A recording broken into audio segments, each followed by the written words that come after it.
স্থানীয় সরকারের আমার জানা মতে যে অর্ডিন্যান্স করে যে মেয়র প্রার্থী যেটা পার্টি নমিনেটেড সেটা বাদ দেওয়া হয়েছে।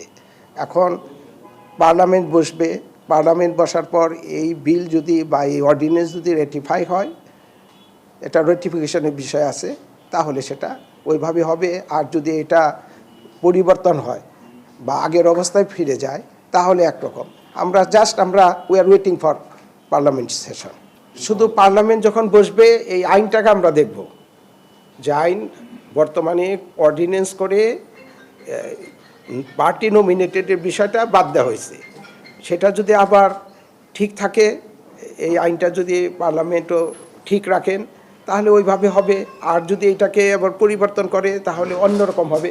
কাজে আমরা এখন পার্লামেন্টের দিকে তাকিয়ে আছি। পার্লামেন্টে এই অর্ডিন্যান্সের ব্যাপারে ওনাদের মতামত পাওয়া গেলেই, পার্লামেন্টের সিদ্ধান্ত পাওয়া গেলেই পরে ভোট হয়ে যাবে।